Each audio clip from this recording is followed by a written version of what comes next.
Atenção, os novos aqui, nós estamos falando sobre o transbordar na vida espiritual, ok? Entendo que a parte espiritual é uma parte que nos compete muito alinhar ela. Na verdade, dificilmente, não é uma regra, é uma forma de bolo, mas dificilmente, se um homem estiver bem espiritual, uma mulher estiver bem espiritual, um jovem estiver bem espiritual, ou um casal estiver bem espiritual, dificilmente algumas outras áreas não sejam vencidas, né? Na verdade, buscai primeiro o reino, o lado espiritual, e todas as outras coisas serão acrescentadas. Uma pessoa ativa, viva espiritual, ela acorda bem humorada, né? Ela acorda com vontade de viver, ela não tem tempo, na verdade, para pensar nas mazelas, nas consequências, nas doenças. Ainda que algumas coisas de adversidade de vida esteja assombrando ela está motivada no espírito, ela está cheia de fé e ela vence essas etapas da vida dela. Então eu acho que, de fato, a vida espiritual é bem interessante para tudo em nossas vidas. E se nós estivermos bem espiritualmente, mais uma vez, parafraseando e deixando em linhas negritas e sublinhada para que todo mundo entenda. Se estiver bem espiritualmente, não é a regra, mas é um princípio. Certamente outras áreas serão vencidas, talvez com mais facilidade ou com uma motivação de fé bem maior. Amém, amados? Então nós hoje iremos fechar, porque domingo de manhã, quem veio no culto domingo de manhã, por favor, sinaliza com a mãozinha. Bastante gente, eu fiquei até surpreso. A parte da igreja toda ela cheia, pelo menos embaixo, né? E domingo de manhã estava bem legal aqui, nós falamos sobre a outra parte. Primeira parte eu coloquei sobre um homem espiritual, aquele homem que é inclinado ao vento, ou seja, ele não dá mais lugar à carne dele, ele é guiado pelo Espírito Santo. Ele é um homem que ouve a voz do Espírito Santo, é sensível ao Espírito Santo, ele procura conselho bíblico, ele vai dentro daquilo que o Espírito quer fazer, ok? Na segunda parte nós tratamos de Coríntios capítulo 3, quando Paulo diz sobre as obras, ou seja, o alicerce é Cristo, né? A base principal é Cristo, mas em cima dessa base principal, há alguém que faz obra em cima dela de madeira, outros de palha e de feno. Feno eu até trouxe para algumas pessoas, alguém vai dizer que é folhagem, pode ser também, mas o feno é um galho que já apodreceu, está ressecado e ele cai daquela árvore, ou qualquer uma mexida na árvore, um vento, aquele galho cai. E tem gente que faz obra dessas madeiras, desprezível. Então eu trouxe uma construção em cima do alicerce que é Jesus, de ouro, de prata ou de pedras preciosas, ou de palha, de madeira ou de feno. E aí eu disse que dava para enganar. Dá para você montar uma casa banhada de ouro? Dá para você montar uma casa feita de madeira? Dá. Mas no dia da tempestade, ou no dia do fogo, que a figura usada aqui foi o fogo, né? Que o fogo revela tudo. No dia do fogo você vai descobrir que tipo de obra você construiu sobre a base do alicerce. E aí, aplicando isso, nós aplicamos sobre as motivações. Qual a motivação que você faz a obra de Deus, né? O quanto de verdade você é verdadeiro e intenso na obra de Deus. Porque no dia do fogo, essa motivação vai ser esquecida, e se era o seu trabalhar falso, se você agia de forma enganosa e falsa, vai ser queimado como a palha, como o feno e até mesmo como a própria madeira. E aí nesse dia você vai ser envergonhado, né? Porém o livro ele é fantástico e a Bíblia é cheia de colocações para nós. Terminamos dizendo que mesmo assim essa pessoa será salva, dá a entender que é no juízo final, né? Ela vai ser salva, só não vai receber o galardão das obras, né? Mas fez ali o nome do Senhor, não tinha outros deuses nem nada. Mas o bom é você ser salvo e ser galardoado, né? Porque no céu tem o nosso nome no livro da vida, que é fantástico, né? Isso é maravilhoso, saber que o teu nome está lá. A primeira coisa que quando nós ascendemos ao céu, a Bíblia diz que o nosso nome será chamado e colocado. E depois tem as recompensas, os galardões. E esse mundo não acabou. Lembra do que João falou, a visão que ele disse? Eu vi descer do céu uma nova Jerusalém adornada. A Bíblia faz uma tipologia dizendo que a nova Jerusalém estará aqui nessa terra, ou seja, Deus habitará aqui, ele será o santuário, não terá mais nenhuma outra igreja, a não ser Deus. Deus será o templo, ele é a luz das nações. E aí aqueles que foram salvos, aqueles que serão galardoados, eles terão título de rei e sacerdote com o Senhor. Então entendo que esses galardões serão também o tipo da proximidade que nós teremos com Deus nesse servir, né? Então olha quanta vontade tem de você ser verdadeiro, agora, depois e muito depois, ou seja, nós iremos servir ao Senhor para sempre. Então faça a obra provada no fogo, faça a obra de prata, faça a obra de ouro, faça a obra de pedras preciosas, não faça a obra de madeira, ok? Um dia você vai ser descoberto. Tem alguém comigo aí? Não? E hoje eu gostaria de usar aos irmãos a terceira mensagem dessa série para nós falarmos agora sobre um personagem que possa ser que ele caracterize muitas colocações suas e minhas, né? Nossa, na verdade, nós possamos nos identificar com as variações que esse cara tem descrita na Bíblia. E eu gosto da Bíblia por quê? Porque ela dá a virtude ao mesmo tempo, né? A parte mais fraca, para dizer que nós somos seres humanos. E eu gostaria hoje de falar do nosso irmão Pedrinho, né? O Pedro que você conhece, que puxa a espada, o Pedro que anda sobre as águas, e nós iremos colocar as fases de Pedro como um homem espiritual, ao mesmo tempo que Jesus exalta ele e diz que ele é Pedro, que ele é pedra, e as portas do inferno não vai prevalecer, e sobre o nome de Pedro, Jesus, que também significa rocha, Jesus ia construir a igreja, e esse mesmo cara recebendo essas promessas também tem as suas oscilações e as suas variações. E aí nós diríamos hoje que o Pedro ele seria alguém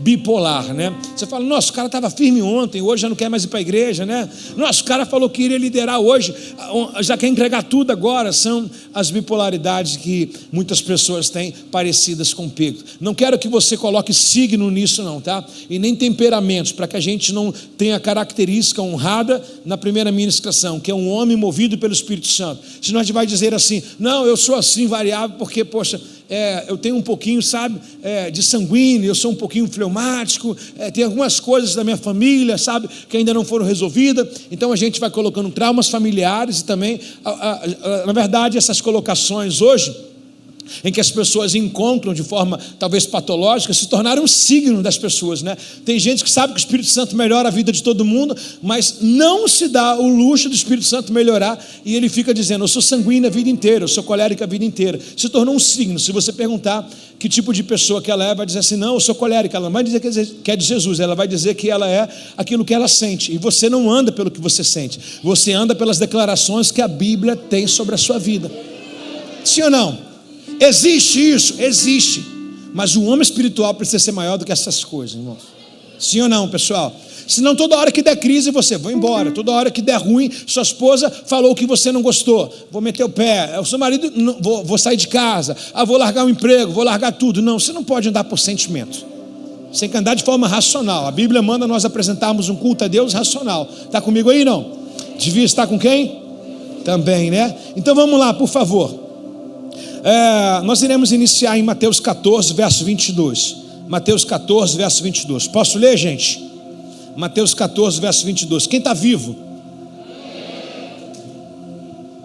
Mas quando reparou o vento forte, muito obrigado, Bárbara. Mas quando reparou o vento forte e as ondas, ficou aterrorizada e começou a afundar e gritou, Senhor, me salva. Bom, esse episódio foi aí, não? Mateus, eu falei certo? Mateus 14, desculpa, é o verso 30. É o verso 30. Desculpa, foi erro meu aqui. E a esposa não perde oportunidade. Mas quando reparou o vento forte e nas ondas, ficou aterrorizado e começou a afundar e gritou, Senhor, salva-me. Presta atenção, nós estamos falando de um personagem que eu trouxe uma linha entre uma história em que esse homem foi extraordinário. De que forma? Havia uma dúvida e um medo de um monte de homem barbado, adestrado ao trabalho, e sabia o que estava fazendo, dentro do mar, 3 horas da manhã. Jesus acabou de fazer muito milagre, falou, vão vocês primeiro, daqui a pouco eu vou. E de repente, no meio do mar da Galileia, onde nós vamos, em Israel, de repente, no meio desse mar, Jesus me aparece andando sobre as águas. Andando sobre as águas, e de repente, naquela escuridão, naquela chuva, naquela tempestade, alguém diz e grita, é um fantasma. Eu estou falando não de criança não, tá? Nem de adolescente não. Estou falando de homens armanjos, homens instruídos. Disseram, é um fantasma, com medo, ok? E de repente, esse jovem, chamado Pedro, chamado Pedra, chamado Rocha, ele diz assim, Jesus disse aos discípulos, a todos, né? Não temas, sou eu. E Pedro levanta a voz, indo a um diálogo com Jesus, e disse a ele, se tu és Cristo de verdade, se és o Senhor, manda que eu vá sobre as águas. E nós acabamos de ler a resposta do comentarista, o que aconteceu. Mas quando ele andando, né, ele andando. Jesus respondeu no verso 29, venha, respondeu Jesus. Pedro desceu do barco, caminhou sobre as águas em direção a Jesus. Agora o ato que acontece é esse aqui, mas quando reparou o vento forte nas ondas, ficou aterrorizado e começou a afundar e gritou, salva-me. Bom, um homem espiritual, ele não pode ter essas oscilações. Um homem espiritual, ele não pode dar essa fracassada tão momentânea como Pedro deu. Por quê? Porque o extraordinário era para ser feito, e ele fez. Qual era o extraordinário? Qual outra pessoa, a não ser Jesus apresentado? Se você olhar a história, você vai ver que Jesus, ele veio andando sobre as águas. Ou seja, lembra do que Jesus falou lá na frente? Se crês em meu nome, fará obras maiores. Eles já tinham feito, né? Jesus era Deus, era Senhor e também era um ser humano, ok? Então ele veio para cumprir as duas vertentes, né? Veio para ser a figura representativa do Pai, mas também veio de uma forma natural, de uma mulher, do nascimento, não do ato concebido, por um pecado entrou, pelo um homem entrou o pecado, e por outro homem tinha que sair o pecado. Ou seja, se cura com aquilo que um dia te feriu. Então, se a carne foi a maledicência do homem, pela carne Jesus também pagou os nossos pecados lá. Está explicado, todo mundo entende isso muito bem. Só que o Pedro atingiu o ápice de alguém humano, 100% só humano, nada espiritual, estava se tornando um homem espiritual, atingiu o ápice. Qual o ápice de Pedro? Ele pisa sobre as águas, ele anda sobre as águas. O texto relata que ele, ao pisar no sobrenatural, aí eu vou dizer para você sobre um homem espiritual, o que nós não devemos fazer e o que nós devemos fazer. Ele pisa no sobrenatural, vive um dia extraordinário de retiro de carnaval, de encontro com Deus, de reencontro com Deus, mas no outro dia é só um vento bater no seu rosto que já tira tudo aquilo que ele viveu com o Senhor na noite passada. Nós vivemos assim. Parece que nós temos um contrato temporário de trabalho ao serviço do cristão. Hoje você está bem, mas amanhã você não quer nada. Que bipolaridade doida é essa? O cara acaba de pisar sobre as águas. Aquilo que era algo proposital para afundar pela lei da gravidade normal, Pedro mais pesado do que aquele monte de água que estava embaixo dele. Jesus deu um solo para ele e falou, cara, quer entrar no sobrenatural? Vem e pisa. Ele pisou. Mas minutos depois, e não é o que acontece. As pessoas se tornam espiritual, vêm para a igreja, glória a Deus, aleluia, mas sai pelas portas, esquece que deram glória a Deus, esquece que deram glória a Deus, esquece que cantaram louvor, esquece que ouviram a palavra, já solta um palavrão. É só alguém te fechar na esquina, ou só a tua esposa ou marido falar o que você não quer, já tem uma discussão no carro. Quantos ventos ainda irão tirar o sobrenatural que você pediu a Deus para te colocar? Quantos ventos, quantos minutos são necessários para mexer com a sua vida? Você sabe que na verdade para subir uma escada, ou na verdade é um estilo de vida, para subir na vida é muito difícil, sim ou não? Por exemplo, para enriquecer, você está comigo aqui não? Para enriquecer é fácil e difícil, mas para perder tudo. Para se santificar é fácil e difícil, mas para perder tudo. Eu estava diante de um episódio agora de um amigo, não quero dizer aonde foi ou não que foi, para que ninguém fique pescando, mas ele decidiu comprar uma briga de um casal, e esse casal estava divorciado, e ele falou, vou jejuar por vocês durante 10 dias. No 10º dia, antes de entregar o jejum, ele mesmo fez tudo em que ele ouviu do outro casal, que a esposa estava fazendo com o marido, ele fez com a esposa dele. Deu para entender não? Ele na verdade, é assim gente, para perder a espiritualidade, basta uma distração simples. Eu não estou dizendo que Pedro passou uma semana, um mês, um ano de durabilidade. Não, no mesmo momento que ele se tornou o homem mais falado do barco, o homem mais espiritual do barco. Entre 12, ele pisou sobre as águas. No mesmo momento que ele foi um exemplo, ele acabou, na verdade, sendo um mau exemplo para todos aqueles que ficaram dentro do barco. No mesmo momento. Então eu quero dizer para você o quanto nossa vida, o quanto nós somos vigiados, o quanto nós somos observados. O quanto é fácil demais nós perdemos a nossa vida espiritual. Você pode ter acabado de orar e você pode não ter vigilância após a sua oração e ser setado, e na verdade a sua oração ser invalidada. A gente pisa em ovos todos os dias. Por isso que a Bíblia diz uma questão muito lógica. Eu queria que vocês me perguntassem, qual é a questão lógica? Guarde o que tu tens. Guarde o que tu tens, para que ninguém roube a tua coroa. É tão real que a gente não vê o mundo invisível, e ele existe, e a Bíblia diz que Satanás está ao nosso derredor, buscando a quem possa tragar. Aí você fala, estou de pé, a Bíblia diz, cuidado para não cair. Nós devíamos tratar nossa base espiritual, nossa vida espiritual, como porcelana. Como porcelana. Cuidado para não quebrar. A espiritualidade é algo sério. Sério. A Bíblia diz que um abismo chama o outro. Então a espiritualidade não se perde com coisa grande porque você vê, está nos seus olhos. É com coisa pequena. Um simples vento tirou o foco de Jesus. Quem estava na frente de Pedro? Jesus, gente. E o vento? Um simples vento tirou os olhos dele de Jesus e ele olhou para o vento. É fácil sair desse culto e os seus olhos serem direcionados para outras coisas. É fácil. Então essa base que nós temos do primeiro transbordar na vida espiritual é para você guardar isso, nós guardarmos e isso ser um selo em nossa vida e um estímulo para nós não perdermos a nossa vida espiritual. Posso ouvir um amém? Pedro, ele é meio impossível. Eu tive lá e falo com propriedade, tanto no Mar da Galileia nós tivemos. Agora nesse lugar, essa caravana que nós tivemos não foi, mas aquela de estudo que nós fomos, ou que eu fui representando os irmãos também, em fevereiro, eu fui nesse lugar.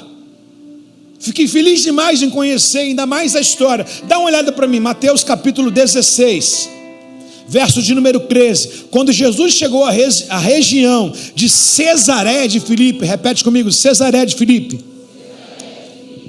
perguntou aos seus discípulos: quem dizem as pessoas que o Filho do Homem é? Ele respondeu: alguns dizem que o Senhor é João Batista, estão dizendo por aí que o Senhor é Elias. Há um grupo de pessoas dizendo que o Senhor é Jeremias. Tem uns nada a ver dizendo que o Senhor é um profeta qualquer. Legal. Jesus, eu quero dizer para vocês que ele tirou esses homens, tá, de Jerusalém e levou até Cesareia de Filipe. Para você ter noção, mais ou menos de ônibus deu para mim 30, 40 minutos de ônibus ir para esse lugar aqui. E eles foram andando. Porque dizer a revelação de quem é Jesus, gente? Quem é Jesus? Ô, gente, responde o que você sabe, por favor. Quem é Jesus? E o que ele fez por nós?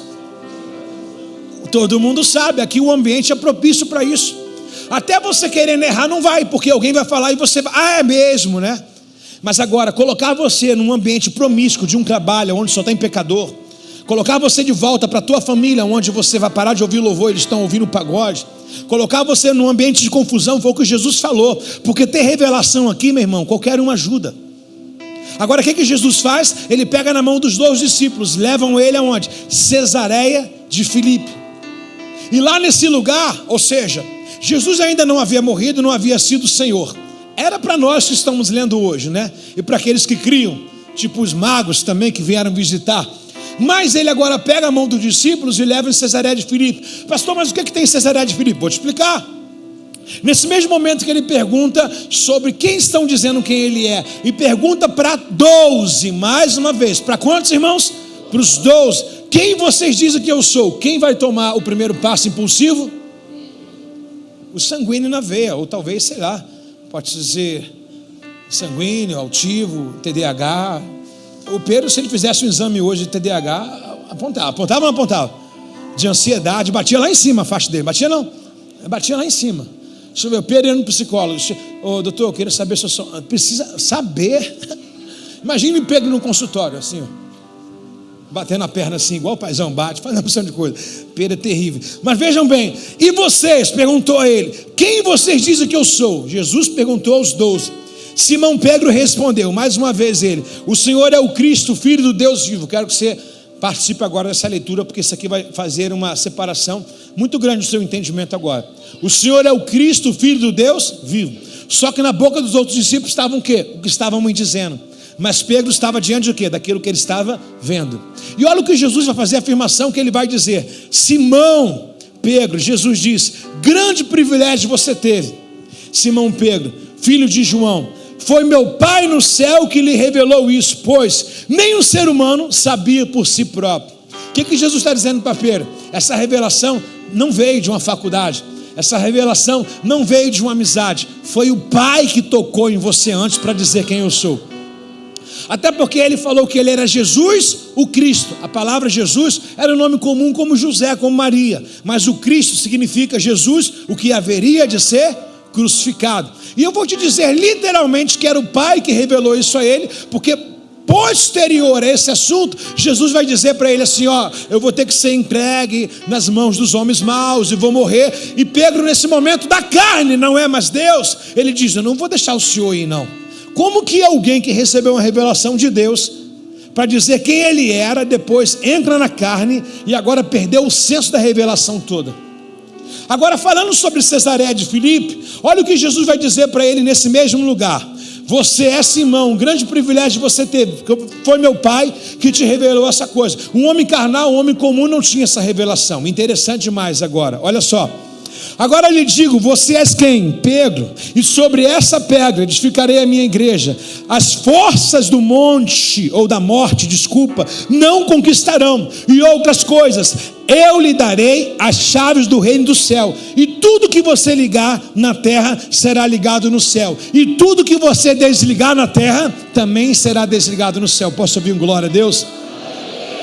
Parece um contexto bem fácil, né? Mas não é. Porque a geografia, o fundo histórico diz muito. Aonde Jesus levou eles? Cesareia de Filipe. Cesareia de Filipe é uma caverna onde tem uma fonte das águas que leva para Jerusalém também as águas. Você sabe muito bem quando Eliseu, o primeiro milagre de Eliseu, qual foi o primeiro milagre de Eliseu? Purificar a água de uma cidade. Eliseu entrou no lugar de Elias, os moradores daquela cidade vieram e falaram: ó, a nossa água está insalubre, a água não dá para ser potável aqui, ninguém bebe, ninguém cozinha, ninguém toma banho, ninguém faz nada. Eliseu pegou uma tigela de sal e falou assim: me leva até a fonte das águas.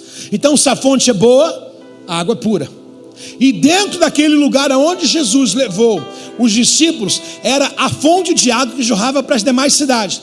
É um lugar tenebroso, é uma caverna com a porta. Lembra que Jesus falou: eu te darei as chaves do reino do céu e a porta do inferno, porque esse lugar era um lugar onde, você sabe que obras onde tem cachoeira, é mais ou menos o que eu quero dizer para você, é onde se faz muito despacho, muita invocação, né? Muitos deuses são chamados naquele lugar. E aquele lugar, justamente aquela cidade naquela época, era uma cidade bem macabra, cheia de ídolos, cheia de deuses. Então quero que você conecte agora no lado espiritual. Não sei se você está na carne por causa do carnaval, ou se você não perdeu a sua espiritualidade, mesmo passando por essa fase de carnaval, no qual o mundo coloca a chave na mão de um prefeito ou na mão de um rei aí, qualquer aí. Jesus, ele levou os discípulos nessa cidade de Cesareia, uma cidade tenebrosa, onde de lá vinha todas as divindades que espalhavam por todas as regiões. Falar que ele é Cristo em Jerusalém é fácil. Falar que Cristo é o Senhor aqui é fácil. Agora, quando vê o Senhor te levar na tua Cesareia de amanhã, eu quero ver quando o Senhor te levar você na Cesareia de Filipe, aonde outros deuses parecem ser maior do que o seu. Por isso que Jesus falou assim: Pedro, tu és Pedro, o meu pai que te revelou essas coisas, e as portas do inferno, chamado aquele lugar, não irá prevalecer contra a sua vida. Sabe, irmãos, não é aqui o grau de nossa espiritualidade, não é aqui que eu posso tocar o melhor louvor, não é aqui que eu posso ser talvez a pessoa que difunde bastante a palavra de Deus, mas é quando o Senhor nos colocar diante da porta do inferno. É quando nós passarmos no vale da sombra da morte, em que nós iremos declarar que Ele é o Cristo, o Filho do Deus vivo. Não é na melhor fase da nossa vida, fica tudo bem, todas as coisas cooperam, as contas estão pagas, não tem enfermidade no seu corpo, Deus está guardando, glória a Deus por isso, toda a sua casa, a sua família. Mas porventura, quando Jesus te pegar, porque o Espírito Santo pegou na mão de Jesus e levou ele no deserto, quando ele te pegar para levar a um lugar obscuro como esse, como Cesareia de Filipe, eu quero ver lá você no meio dos outros deuses declarar que Jesus Cristo é o Senhor, para a glória de Deus Pai. O nível da tua revelação, no tamanho da tua dificuldade, vai construir alicerce sobre a sua fé e sobre a sua caminhada. Então o que nós entendemos com essa fase do homem espiritual? O homem espiritual não se mede numa célula. O homem espiritual não se mede num culto, gente. Eu não estou jogando isso tudo fora, nem desconstruindo, não é isso. Mas o homem espiritual se forja no vale da sombra da morte. O homem espiritual se forja num terreiro desse, num lugar obscuro desse, porque a Bíblia diz que quando uma luz é acesa, não se põe ela embaixo de uma cama. Quando uma luz é acesa, tem que se pôr ela, meu irmão, em cima de um candeeiro, lugar mais alto.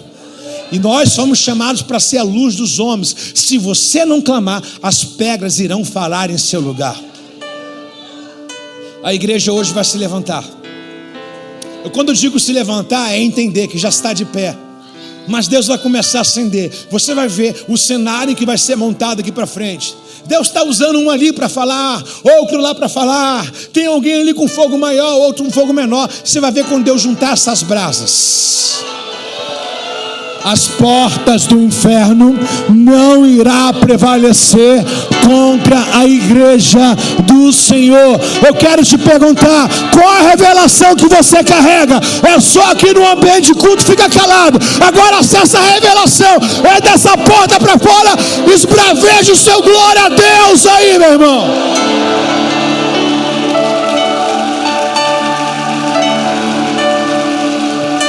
Chaves do reino do céu. E sabe que a Bíblia sempre faz menção dos corajosos?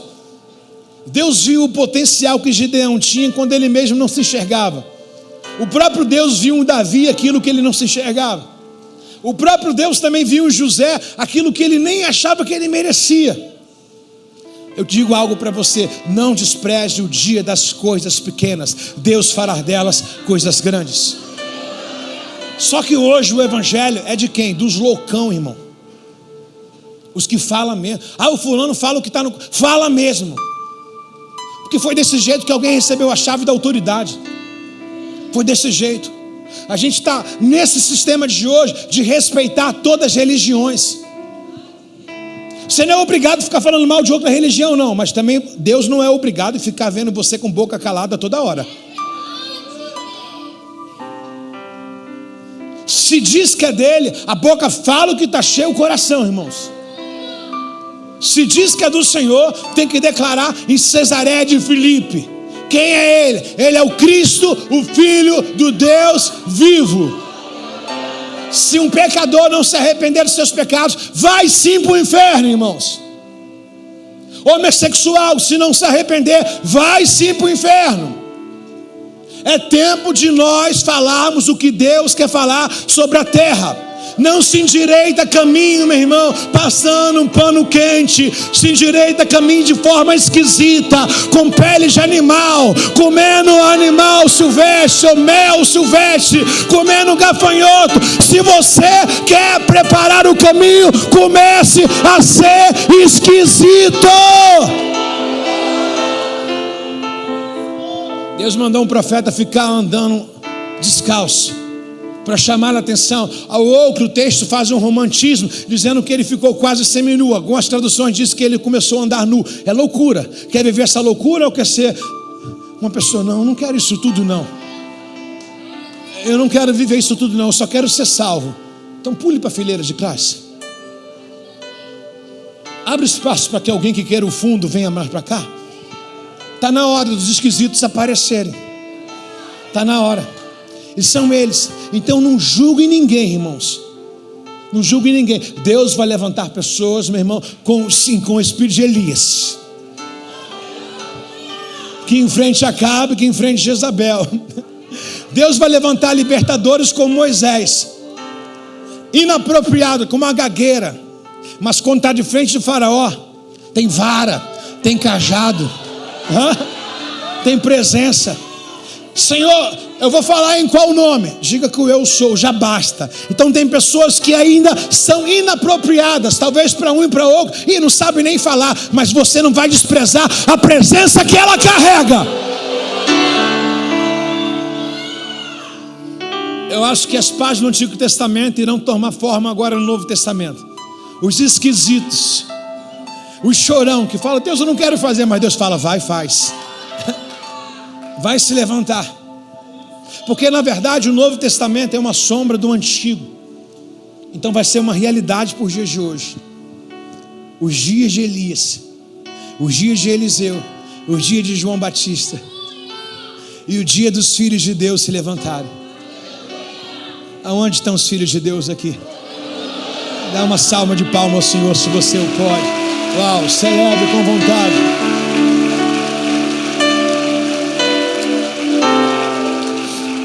Repita comigo, por favor, o verso 19. É muito importante que vocês façam isso. Verso 19, repete comigo a parte A, por favor. Eu lhe darei as chaves do reino dos céus. Agora também repete verso 18.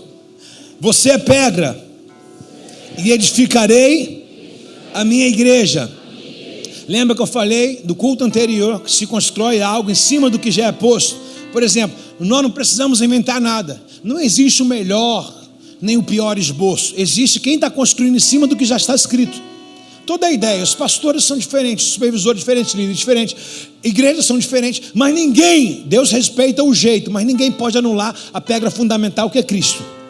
Você vai falar do seu jeito, Deus vai entender como que você é, a sua linha de pensamento, o seu grau de instrução, tudo isso é válido, mas a base é Cristo, correto?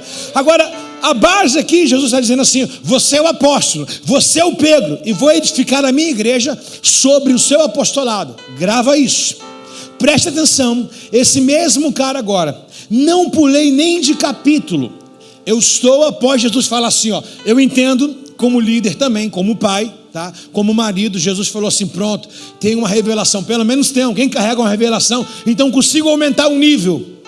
Preste atenção nessa forma de pensar. No mesmo capítulo, Jesus fala: pronto, Pedro já colocou a revelação, todo mundo pegou, selou agora, está todo mundo crente agora. Aí Jesus vai começar a falar a verdade. Acredito que agora ele vai começar a abrir o coração. Aí o verso posterior, que significa o verso 21, ele vai dizer assim, ó: daquele momento em diante, após essa revelação, Jesus começou a falar claramente aos seus discípulos que era necessário que ele fosse a Jerusalém, sofresse por muitas coisas terríveis na mão dos líderes do povo, dos principais sacerdotes, dos mestres da lei. Seria também morto, mas ao terceiro dia ressuscitaria, ok? Pedro chamou de lado e começou a o quê? Repreendê-lo. Ai, meu Deus do céu, estava tão bom, Pedro. Quem pode manda, obedece quem tem o quê? O mesmo Pedro que no mesmo capítulo recebe uma informação do céu, recebe uma direção do céu, recebe uma chave na sua mão. Está vendo aquela porta do inferno lá, Pedro? Era onde Jesus estava. Olha lá os demônios lá, vários deuses lá. Inclusive, não sei se você sabe, mas a palavra pânico vem desse lugar aqui de Cesaré de Filipe. É uma cultura até grega romana desse tempo. A palavra pânico, porque o deus maioral lá era o deus Pan. Esse deus Pan, ele tinha como a metodologia dele um deus que dava susto nas pessoas. Então as pessoas tomavam susto e ficavam em pânico. Olha só, que terrível, né? Aí nesse mesmo lugar que ele recebe essa informação, Jesus falou assim: agora atingiu o nível do meu grupo. Agora o meu grupo está maduro, agora eu preciso falar as verdades. Nesse momento que Jesus tenta abrir e testar de fato se há homens espirituais ali de aparência ou de verdade, olha o que ele recebe. Pedro chamou de lado e começou a fazer o quê?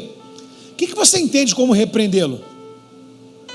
Repreender, é isso mesmo, na verdade prender é não deixar alguém fazer ou falar o que quer falar ou fazer o que quer fazer. Quem é mestre ali? Jesus ou Pedro? Quem é senhor ali? Jesus ou Pedro? Mas tem muita gente achando, porque tem uma revelação, porque tem outra revelação, porque tem um dom, tem um ministério, se achando maior do que Jesus. E não é. E não é. Cuidado com as oscilações espirituais. Um homem espiritual tem que se comportar como um homem espiritual. E preste atenção o que Pedro vai cometer agora, a gafe de Pedro aqui, ó. Pedro chamou de lado e começou a repreender, dizendo: eu não vou deixar o senhor fazer essas coisas não, tá? Jamais, Senhor. Ele disse: nunca lhe acontecerá isso. Olha o que Jesus vai fazer com Pedro. Você já conhece o texto? Vamos lá. Jesus voltou para Pedro e disse: afasta-te de mim o quê? Ele acabou de se chamar de quê? Anterior ele foi chamado de quê? Pedro, pedra, rocha. Está entendendo? Que é só um ventinho para te desvincular. Satanás, ele precisa de a próxima mente vazia, o próximo coração cheio de si, né? Eu sei fazer. Ele precisa disso. Nesse mesmo momento, Jesus detectou que aquela fala em que revelava quem era Cristo para ele, agora era uma controvérsia, minutos depois do que Jesus está dizendo que vai fazer. Jesus falou assim: a gente vai sofrer, não vou deixar. Jesus olhou para ele e falou assim: caramba, foi rápido, hein, Pedro? Jesus não olhou e chamou ele de Pedro, nem de rocha, nem de pedra. Chamou ele de quê? Diabo. Olhe para o irmão do seu lado.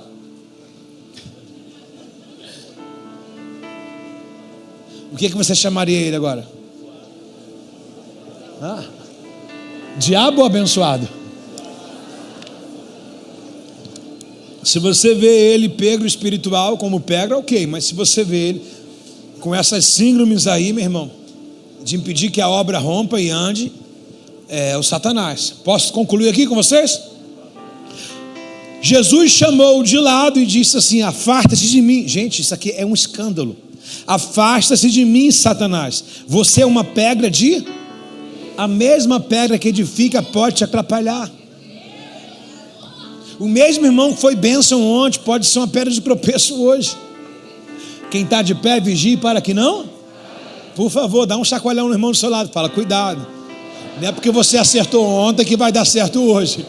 Calma aí, vai devagar. Quando você acertou, o que Jesus falou? Foi meu pai que fez você acertar. Mas cuidado, que você pode declarar uma ausência de dependência de Deus e querer ir por você próprio, e pode acabar querendo errar aí, ou errando sem querer errar, porque de intenção boa o inferno está cheio. Está cheio de jovem, ei jovens, está cheio de jovem, letrados, cheio de faculdade, com doutorado, indo para o inferno todos os dias. Porque para alguns pais, a parte mais importante é a carreira profissional, e não é a vida espiritual. Então tem muito pai mandando um filho gabaritado para o inferno formado. A parte mais importante é a parte espiritual, irmãos. Depois dela, todas as coisas serão acrescentadas na nossa vida. Eu posso ouvir um amém nessa noite, irmão? Preste atenção. Jesus voltou para Pedro e disse: afasta-se de mim, Satanás. Você é uma pedra de tropeço para mim. Considera apenas o ponto de vista humano. O cara que era espiritual no versículo anterior, agora se tornou alguém carnal. Você está entendendo que Jesus ele veio e começou a falar: gente, eu vou fazer vocês, vou formar, mas vocês farão obras maiores. Por quê? Mensagem de parábola de Jesus, né? Eu não vou estar com vocês sempre, eu vou voltar depois, né? Mas eu preciso cumprir o que o Pai quer.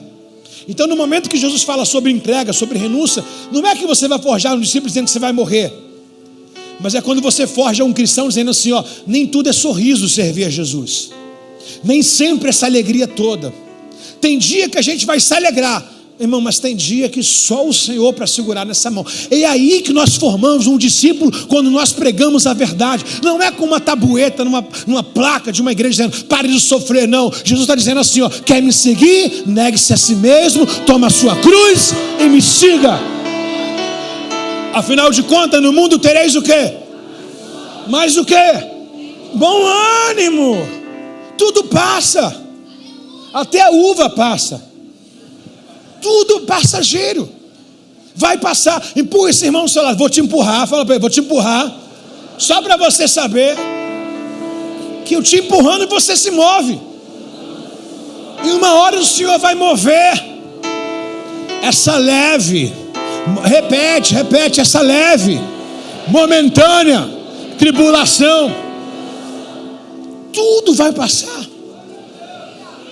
Sabe qual é a grande questão? Que quando a gente passa, a gente não dá, estamos dentro do olho do furacão, a gente não dá importância. Mas quando a gente sai dele, a gente fala: caramba, não é que era tão difícil não, olha só, quase que eu parei.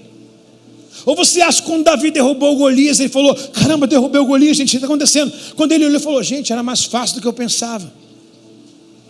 Tem muitos gigantes que parecem amedrontar os nossos olhos, até que a gente decida enfrentá-lo. Depois que a gente enfrenta, a gente vai saber assim: poxa, não estava escrito? Pergunta, o que estava escrito? Maior é o que está em você do que o que está lá no mundo. Dá um glória a Deus, um aplauso ao Senhor, se você pode aí, irmão. Ei. Lembra que eu pedi para os amados aqui guardarem duas palavras? Eu quero que vocês vejam de novo no verso 23. Ele disse assim: você é uma pedra de tropeço. Mais engraçado que no verso 18, mesmo capítulo, ele falou assim: você é uma pedra de construção, você é uma rocha, sobre essa pedra edificarei a minha igreja. Irmão, eu posso do céu ao inferno em qualquer momento. É para perder a vida espiritual, Tiago, é assim, é assim, para perder um casamento é isso aqui, para perder um ministério é isso aqui, Quando a Bíblia diz, irmão, presta atenção, escreve com letras garranchosas na sua Bíblia. Quando a Bíblia diz: quem está de pé, vigie para que não caia, não é o tempo que você está, mas é o tempo que você se torna vigilante, irmãos. Você pode estar aí, meu irmão, 20 anos, não é porque você tem 20 anos no Evangelho que no 21º você não possa cair. Você vai ter que não cair se você fizer o que você fez do primeiro ano até o 20º. Começar a repetir a mesma coisa. Quer ver um tempo? Meu filho pregou no retiro, posso ouvir um amém? Glória a Deus, aleluia. Gabrielzinho arrebentou, falou um negócio lá bacana, né? Vamos lá. E ele falou sobre o conforto de Davi. Ele não recriminou o conforto de Davi. Ele não disse que Davi estava errado em descansar. Só que ele disse que o texto aponta que não era momento para ele fazer aquilo que ele estava fazendo. Era tempo dos reis estar na guerra. E Davi estava fazendo o quê? Em casa. Em momento nenhum, Deus quer atrapalhar o seu passeio, as suas férias, o seu luxo, o seu restaurante. Mas Deus está perguntando assim, é tempo de fazer essas coisas? Em momento nenhum Deus quer atrapalhar você de passear, de fazer uma compra. Mas Deus está te perguntando, é tempo de comprar? Você está precisando? Né? Porque senão depois a gente vai ficar endemonizando o que na verdade sou eu, péssimo administrador. A Bíblia diz aqui, Eclesiastes 3, há tempo para todas as coisas. Olha que cômico, a Bíblia diz assim, há tempo de abraçar e deixar de abraçar. Tem gente que vai enjoar de você porque você abraça demais, irmão. Há um provérbio que diz assim, cuidado para você não visitar o teu irmão todos os dias, que ele possa enjoar de você. Você pode ser uma pessoa muito boa, mas te ver todo dia, tua cara não é tão agradável, sabe? De repente, né, de vez em quando, entendeu? Ok? Tá comigo aí, não? Serviu para alguém, não? Serviu aí? Não. Se não serviu, esquece, entendeu? Há um ditado que eu me esqueci, mas vou querer me lembrar agora, que diz assim, você tem que morar nem tão perto e não tão longe da sogra, porque perto demais ela vai todo dia, longe demais ela vai de mala. A gente poderia colocar isso para os irmãos da igreja, né? Não more tão perto, nem tão longe, porque já pensou, irmão, chegar com 2 malas de 23 quilos, meu irmão, na tua casa? E aí, fulano, vim te visitar. Que mala é essa? É que eu estou de férias. E quando você vai embora? Não sei, tem pressa não. Sangue de Jesus tem poder. Já comprou a passagem de volta? Não. Vou esperar Deus tocar no coração. Dá ruim, irmão. Está comigo aí, não? Preste atenção para nós não perdermos aqui o grau da nossa informação. Pedro, nesse momento, ele se enche de si. Repete comigo, Pedro se encheu de si. Há um versículo que eu gostaria de dividir com vocês agora, Lucas capítulo 6, verso 40. Pedro, ele cometeu isso aqui, presta atenção. Você pode se perder como filho, você pode se perder como liderado, se você não cumprir isso aqui, Pedro achou só porque Deus falou com ele uma vez, ele tinha uma revelação e agora ele já sabia fazer, e agora ele poderia fazer sozinho. Olha o que Jesus disse aos seus discípulos: os discípulos não são maiores que seus mestres, mas se for um bom aluno instruído, será como seu mestre. Como? Igual. Mas Pedro se achou maior do que Jesus. E Satanás precisa disso, de alguém que queira. Você vê que a queda foi o mesmo sentido. Se você olhar as metáforas que foram utilizadas, por exemplo, Ezequiel 37, Isaías 14 diz assim, e tu, querubins ungido, desejava no seu coração subir acima de Deus, ser como Ele, acima dEle. Desejava em teu coração instalar o teu trono acima do Deus Altíssimo. Aí você vê aqui a serpente, ela nunca mudou. Ela pode mudar de animal, pode mudar de estado, pode mudar de pessoas, mas o espírito que rege é um só. Você vê que quando a serpente chegou no jardim, o que ela mostrou para Eva? O poder que a Eva tinha, que se comesse o fruto, seria mais inteligente do que Deus. Tem alguém querendo levantar o teu ego? Tem alguém. Só que aprenda como Jesus. Nunca! O Naum está aqui? Naum. Gente, está aqui na minha frente. Esses dias o pai dele mandou uma mensagem. O pai dele foi meu professor de teologia há 20 anos atrás. Em um culto aqui, ele deve gravar de novo agora. Em um culto aqui, eu falei assim, irmão, falei até o nome do Naum, está aqui, o pai dele, o pai dele, tem quantos anos Naum você? 28 anos, era uma criança quando eu estava no seminário, com 8 anos de idade, eu tinha 26, 25, e o pai dele foi meu professor, e eu falei, cara, para mim ele é eterno mestre. Quando ele vem aqui na igreja visitar o Naum, passa por aqui, ou vem receber de um evento, você vai falar, mestre. Quando a gente se fala no zap, eu, shalom meu professor, shalom meu mestre. Nunca deixou de ser uma referência para mim. E assim, eu sou um pastor presidente de uma igreja, e ele botou isso bem nítido no Instagram. Mas eu cheguei lá e mais uma mensagem. Mesmo assim, o Senhor é minha referência. Nunca despreze os professores que te alfabetizaram. Não é porque você se formou, agora você é um doutor, que você vai esquecer de quem te ensinou você a sublinhar a letra A. Nunca, nunca cuspa num prato que você comeu, que te alimentou. Nunca. Você pode enriquecer, mas não desdenhe a empresa que te deu um salário mínimo. Ela foi importante para você naquele momento. E o que tem mais gente a subir no coração, o ego de Satanás, aí sendo repreendido como Pedro foi. Nunca despreze as coisas pequenas, o mínimo que fizeram por você. E um aluno nunca será, repete comigo, um aluno nunca será maior que o seu professor. Ele pode achar que é maior do que o professor, mas na verdade, se ele for humilde, ele só chegou onde que ele chegou, ou vai chegar onde ele vai chegar, porque o professor cooperou na vida dele. Então preste atenção nas palavras de Jesus, que servem para Pedro, para todos nós, para mim e para você. Os discípulos não são maiores que o seu mestre, mas o aluno bem instruído será como o seu mestre. Alguém quer ser parecido como Jesus aí? Alguém quer ser parecido com Jesus? Maior do que ele jamais, correto? Tem alguém para dizer um glória a Deus aí, não? O interessante é, preste atenção, em Mateus capítulo 16, Pedro ele chamou de lado, no verso 22, chamou de lado e começou a repreender. E Jesus disse: você é pedra de tropeço para mim. Há uma diferença muito grande do Pedro que constrói e do Pedro que destrói. Mais uma vez, repetitivo, taxativo, porém com grande importância. Quem está de pé, vigie para que não caia. No carnaval, se você sair para evangelizar, se Deus der essa direção, nós iremos fazer. Se você sair para evangelizar, você vai evangelizar e perguntar o nome, você vai ver: Sara, Josué, Abraão. Se você começar a cantar o louvor, alguém vai continuar. Por quê? Alguém não vigiou nesse lugar. A pior guerra não está lá, porque lá eu já declarei qual o lugar que eu estou. Mas a pior guerra é tentar permanecer nesse lugar. E você não vem com essa, achar que Satanás não entra aqui, não. Quando Jó recebeu, na verdade Deus recebeu a visita daqueles anjos que estavam sobre a terra, foram falar de Jó, e infiltrados nele estava quem? Satanás. E Deus disse: de onde vens? Ele diz: eu venho de vigiar e passear pela terra. O anjo Lúcifer foi até Deus, e o jardim que Deus construiu não chamou Satanás, ele também foi. Por que ele foi? Porque a Bíblia diz que ele se transfigura de anjo de luz, ele finge ser o que não é.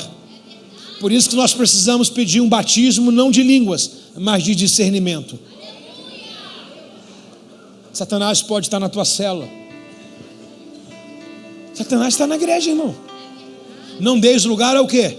Ao diabo. Irmão, a Bíblia diz não dá lugar, ou seja, não dá lugar é alguém que não tem ele, porque lá fora já deram lugar, ele já está lá.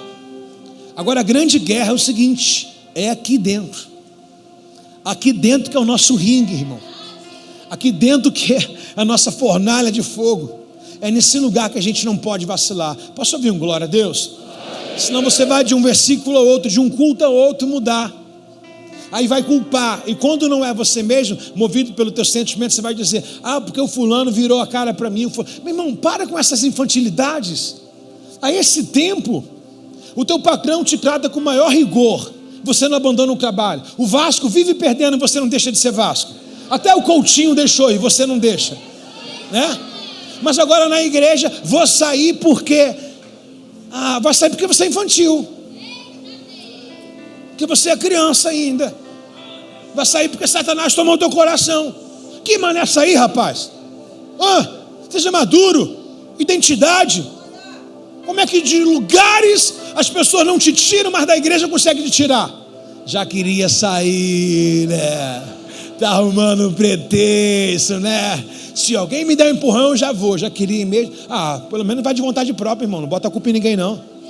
Quando o filho pródigo saiu, ele falou assim: pai, foi eu que quis, ninguém foi culpado. Seja responsável, assuma as suas consequências, irmão. Seja homem. Salomão, antes do seu pai Davi morrer, o pai chamou ele e falou assim: seja homem. Jesus nos adverte para nós sermos sim e não. Mateus 5,37. As vossas palavras têm que ser sim ou não. Passadiça é procedência maligna. Pare de terceirizar aquilo que é vontade sua. Pronto, acabou. Você está entendendo aqui, irmãos? Ou nós somos de fato espirituais, ou nós somos movidos pelo sentimento. Como Pedro. Pedro é a nossa melhor figura. Caramba, o cara recebe uma revelação. Não sei se você consegue entender isso.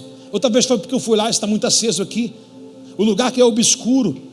O que foi nos mostrado lá, o que foi falado lá, a história do lugar onde ele recebeu a revelação. Tu és o Cristo, Filho de Deus vivo. Caramba, te darei as chaves do céu. O que você, meu irmão, o que você faria? Por exemplo, quem trabalha para um patrão aqui, uma empresa muito grande? Amanhã, o dono da empresa, o CEO da empresa vai te chamar e falar assim, ó, debaixo de mim é só você. Ah, é? Deixa a faxineira agora tentar me servir um café. O fulano quando chegar aqui ele vai ver. Agora me tornei o segundo aqui. É? Será que nós queremos crescer para bater nas pessoas? É o que Pedro sentiu. Não, agora eu carrego a revelação, posso falar o que eu quero. Pode não, filho. Nem tudo te convém, Pedro. Baixa a bola. Senão vai perder até o que tem. É verdade ou não é, irmãos? É uma verdade, porque a gente vive lidando com pessoas que dizem que é espirituais, mas as atitudes dela, o que elas falam são infantis, demais da conta, mas demais da conta. Não sabem enfrentar uma dificuldade, não sabem criar um ambiente, se confrontar, perdeu, não dá mais, não tem como. Está comigo aí não? Como isso é difícil. Esse mesmo Pedro, ele diz uma outra questão, ele diz assim, olha, veja bem, vou avançar, Mateus 26, verso 35, por favor. Jesus falou assim, ó, eu vou ser entregue e vocês vão me abandonar. Aí Pedro diz no verso 33 assim, ó, melhor o 33, pode ser que todos os outros, ele até apontou, ó, pode ser que Tiago, o Pedro aí, ó, olha o Pedro, caguete aí também, ó, expondo os outros, né? Quando ele diz assim, pode ser que todos os outros, o que ele está dizendo? Ó, pode ser que o João te abandone, o Tiago, o Tomé aí, ó, Bartolomeu, o Filipe e o André. Eu não. Ele apontou os outros para livrar o dele, mas foi o primeiro a negar. Foi o primeiro a negar. Expõe os outros, mas não tem a responsabilidade de manter aquilo que falou.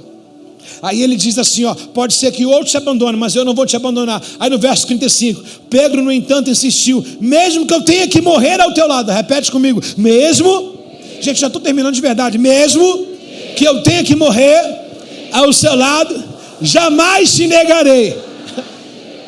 Você conhece a história, né, gente? Eu posso falar para quem está ouvindo a primeira vez, mesmo que eu tenha que morrer ao teu lado, jamais te abandonarei. Olha só, no mesmo capítulo, Jesus foi entregue, agora está na mão dos soldados romanos. Olha o que acontece no verso 69. Enquanto isso, Pedro estava sentado lá de fora, no pátio. Uma criada foi até ele e disse, você é um dos que estavam com Jesus o Galileu? Ele respondeu. Pedro negou diante de todos e disse, não sei do que você está falando. O mesmo cara que falou assim, eu estou contigo até a morte. Meu irmão, vê o nível da nossa verdade. Você casou com sua esposa, você que já divorciou, deixa eu falar com você um pouquinho, esquenta aí o seu rostinho. Você chegou diante de um sacerdote e falou assim, ó, até que a morte separe. Não precisou nem um diabo vir, é só alguma coisa não sair como você estava esperando. Se tem alguém que descumpre a palavra, somos nós. Não, eu prometo te amar, te honrar, te respeitar, em todas as fases, na alegria, na tristeza, na saúde, na doença. Aí de forma proposital, a esposa ou o marido faz algo no qual você tinha prometido que se ela fizesse, você não iria largar. Aí você, ó, pé na bunda, sai, não te quero mais. Cadê a palavra? Cadê a verdade? Pessoas espirituais estão divorciando por nada. Pessoas espirituais estão abandonando tudo por nada, por muito pouco. Esse mesmo Pedro que disse, se todo mundo te negar, eu não nego. E se o senhor morrer agora, eu estou disposto a morrer contigo. Tem alguém comigo ou está distraído aí? Alguém comigo de verdade? Levanta a mão quem está na mensagem. Muito obrigado. Esse mesmo Pedro, ele diz assim, ó, eu vou contigo e se tiver que morrer, morro com o Senhor. Aí chegou uma serva, tomando coice de grilo, como diz o apóstolo Adão, nem coice de cavalo, um grilo, irmão, dando um coice em gente madura. Chegou uma serva e disse, você estava com ele, você também é Galileu. Ele disse, não sei do que você está falando. Foi muito longe não, é assim, ó, as variações de Pedro é assim. Aí vai chegar outro, preste atenção, no verso 71, mais tarde, no mesmo dia, que Jesus falou, antes do galo cantar, eu vou ser entregue agora, e antes do galo cantar, você me negará 3 vezes. Olha o que aconteceu. Mais tarde, junto ao portão, outra criada o viu e disse aos que estavam ali, esse homem aí, estava com Jesus de Nazaré. Novamente Pedro negou, dessa vez com juramento, nem mesmo conheço esse homem. Disse ele, é o que falou aqui até o final. É o que falou. Você não casou assim? Na alegria, na tristeza, na saúde, na doença, não foi? Quem entregou a vida para Jesus já? O que você falou? Jesus, não deixa eu desviar da sua presença não, né? Mantenha firme. Quantas vezes você já saiu fora? Esses 16 estão aqui. Um dia fizeram promessa. Se você já foi um cristão, você prometeu a Deus que nunca fugiria da presença dele. Aonde você está? Ou aonde você estava até que viesse para o culto? Melhor, né? Que você vai voltar hoje, né, gente? Sim ou não, gente? Na verdade, Lula é mais verdadeiro que a gente. Olha aí, eu dando um ponto para o Lula. Porque ele é político. A gente sabe que o político promete e não entrega. E nós somos crentes. Pior do que um político. Olha o irmão do Lula, dá um abraço nele aí. Lula prometeu picanha, entregou? Você prometeu santidade, está fazendo? Lula prometeu ajudar o pobre. Ajudou? Você prometeu ser fiel a Deus, está sendo?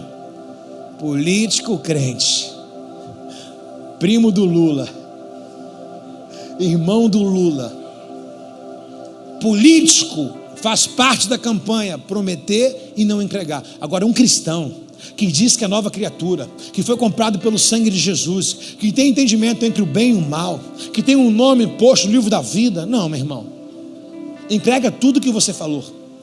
Entrega tudo que você prometeu um dia. 2 pessoas vieram para ele e disseram, você é Galileu. Você que está falando? E você estava com esse homem aí, Jesus de Nazaré. E nem o conheço. Pode parar de assunto. É outra pessoa. Vai que parece comigo. Ué, está sustentando não a fé? Estou falando para você, sustentar a fé na igreja é fácil, mas quero ver quando Jesus te leva em Cesareia de Filipe.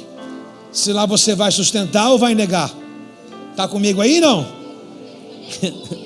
Não dá não, irmão, aleluia não. É de pensar. Verso 73, senti falta dessa menina no retiro, viu? Devia estar no retiro com a gente. Pouco tempo depois, alguns outros que estavam ali presentes viram Pedro e disseram, você deve ser um dele. Nós percebemos que é pelo seu sotaque. Imagine Pedro querendo falar um palavrão, mas glória a Deus, do nada, porque na rua, quando você é do mundo, você fala, qual é, moleque? Qual foi? Mas quando você é crente, tem aquela rapinha de temor. Você fala aí, abençoado. O teu linguajar não mudou, né? Ué, você está bebendo e falando abençoado? É incompatível, entendeu? Você está falando de salvação e você não está salvo? É o que está acontecendo com Pedro nesse exato momento. Aí o sotaque dele denuncia ele. O sotaque, a forma dele falar, denuncia ele. E ele diz assim, Pedro jurou que seja amaldiçoado se eu estiver mentindo. Tem aquelas pessoas que falam assim, eu juro pela minha mãe mortinha, eu juro pelo meu filho morto. Meu Deus do céu. Você já conheceu crente, meu irmão? Fala essa jura, não? Quem já fez isso um dia? Por favor, fale a verdade. 1, 2, 3, lá em cima, levanta a mão, por favor. Isso. Quem merece para o inferno? Quem você jurou ou você? Quem merece para o inferno? Quem jurou ou você? Fala, nenhum dos dois, irmão. Deus está trazendo um nível de verdade para vocês hoje. Irmão, toda vez que você vem para a igreja, Deus está ensinando uma matéria. O problema não é o que você fez antes de chegar, é você fazer depois de ouvir isso aqui. Entendeu? Aí é tolice. Está comigo aqui, não? Está comigo ou não está? Você está cansado. Ouvir as escolas de samba na televisão até de manhã. Se eu pedir para levantar a mão, vai dar ruim. Então vou passar isso aqui despercebido. Ok? Eu ia perguntar, quem estava com a televisão ligada, vendo a Mangueira? Na Mocidade? Você viu a escola de samba aí que botou lata? Viram ou não viram?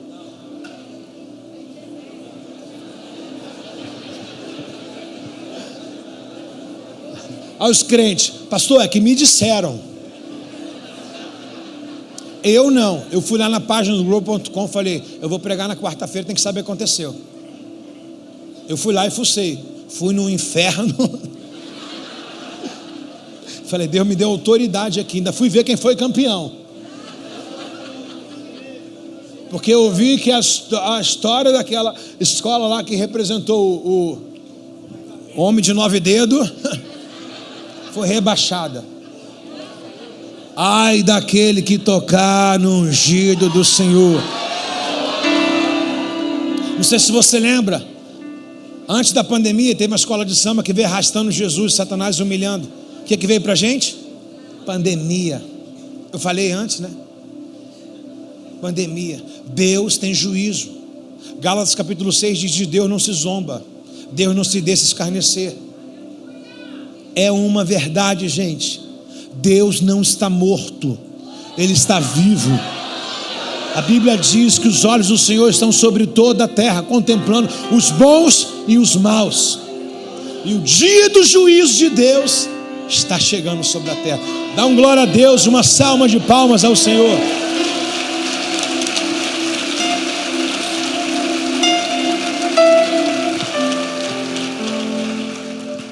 Verso 73, repete comigo assim: Jesus falou, tu vai me negar 3 vezes.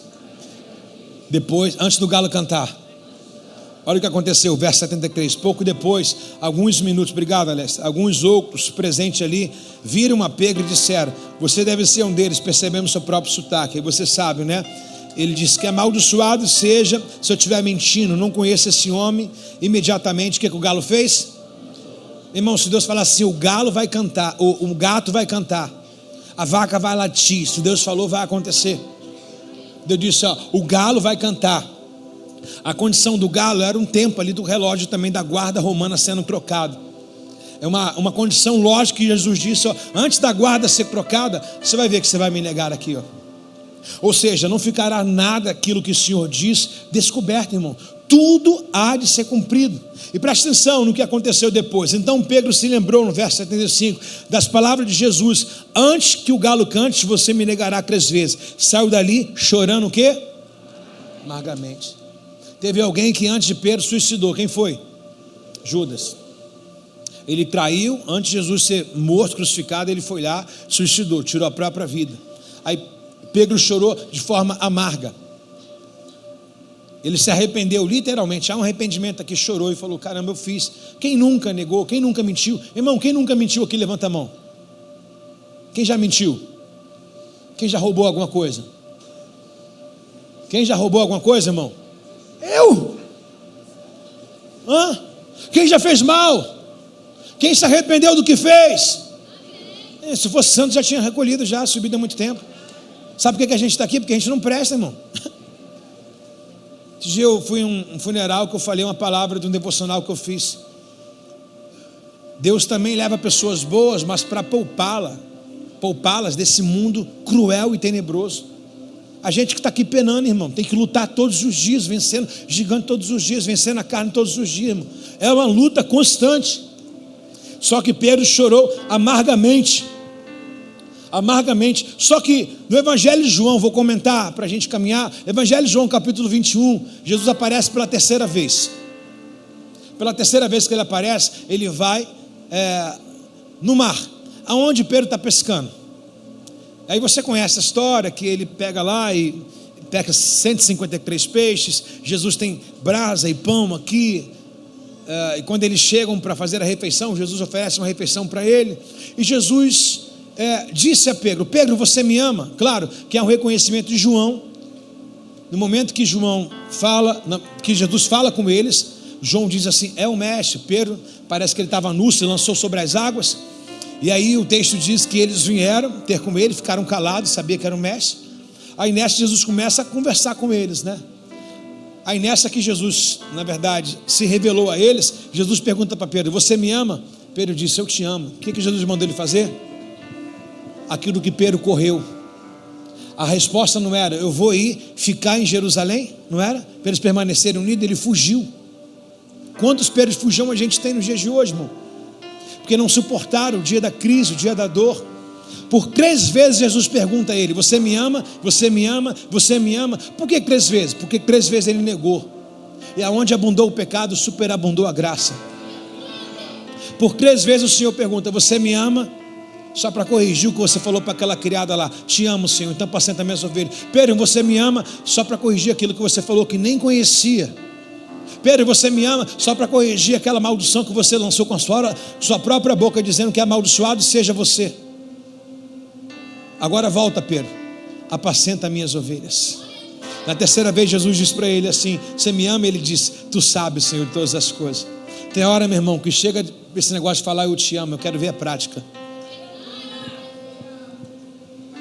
Cheio de falso amor por aí na internet. Tem até página de romance aí dizendo que eu te amo. Amor se constrói, irmão. Amor é decisão. Amor não é só quando as contas pagas, está todo mundo feliz, a mesa da posta. Amor é no dia da crise, irmão. No dia da crise o amor é de verdade. Está comigo ou não está? Esse mesmo Pedro, amados, esse mesmo Pedro, que tinha tudo para ser mais um Judas na história, não continuar, hoje se tornou apóstolo Pedro. Esse mesmo Pedro que eu disse para vocês, que é o que Deus vai fazer agora, levantar uma nação de pessoas valentes, agora ponderada, e não mais oscilando na presença, firme na presença. Esse mesmo Pedro, presta atenção, assunto interessante, Atos capítulo 12, verso 14, tem 5 minutos, Atos 12, 14. Então Pedro deu um passo à frente com os 11 apóstolos, porque Judas já não estava ali, dirigiu-se em alta voz na multidão. Ouçam com atenção, certamente colocaram Matias. Ouçam com atenção todos vocês, o povo da Judéia, habitante de Jerusalém. Escute isso. As palavras partiram o coração dos que ouviram e perguntaram a Pedro e os outros apóstolos: irmãos, o que devemos fazer? Pedro respondeu: vocês devem arrepender dos seus perdão, dos seus pecados, e cada um deve ser batizado em nome de Jesus, então receberão a dádiva do Espírito Santo. Essa promessa é para vocês, para os seus filhos, para os que estão longe e para todos que forem chamados pelo Senhor nosso Deus. Pedro continuou a pregar, advertindo com insistência os ouvintes e dizendo assim: salvem-se dessa geração corrompida. Verso 41, os que acreditaram nas palavras de Pedro foram batizados, e naquele dia houve um acréscimo de 3.000 almas. O mesmo Pedro que um dia deu muito problema, o mesmo Pedro que um dia oscilou, foi o mesmo Pedro. Esse episódio aqui, ele antecede ao Pentecostes. Todo mundo saiu e começaram a ser zombados, e esses homens estão embriagados. Esses homens aí não sabem o que estão falando. Pedro tomou um passo à frente e falou: não tem ninguém embriagado aqui não. Olha o homem espiritual sóbrio, pontual. O homem que cresceu na fé, não apenas amadureceu em idade, mas agora nos seus comportamentos, na sua fé, daquilo que ele quer para a vida dele. Ele toma um passo à frente e fala: deixa eu falar, porque agora eu falo com propriedade. Eu errei uma vez para nunca mais errar, eu neguei 3 vezes para nunca mais negar. Quem está falando com vocês aqui é o mesmo pescador, é um Pedro. E eu quero falar para você de Jesus: 3.000 almas foram partidas do coração e se arrependeram naquele local. Tem alguém aí, meu irmão, que não vai parar e vai continuar. Em Atos capítulo 4, verso 13, apenas esse versículo: observando a coragem, repete comigo: coragem. Mais uma vez, coragem. Observando a coragem de Pedro e de João, e tendo notado que era um homem simples e iletrado. Sabe o que é homem simples? Não tinha nome de destaque para a sociedade. O apóstolo Pedro era para a comunidade judaica, não para os demais. Mas perceberam que naquele homem tinha uma virtude. O mesmo homem que fez o galo cantar, que negou a Jesus, o mesmo homem que um dia foi chamado de Satanás, agora tomou uma decisão, uma postura, decidiu não mais brincar, está ganhando 3 vidas para Jesus. Vidas se rendem, e esse mesmo homem agora está sendo visto por pessoas importantes, dizendo: gente, o que está acontecendo aqui? Como assim? Esses homens são homens simples. Olha aquele pescador ali, eu conheço ele, iletrado. Sabe quem é iletrado? Não conhece nada, nunca estudou na vida, mas está falando como doutor, está falando como se tivesse muitas teologias. Não foi para uma escola, não teve ensinamento, não teve um professor, mas agora carrega a boca do céu aonde vai. de aquecer, Pedro. É hora de tomar uma postura.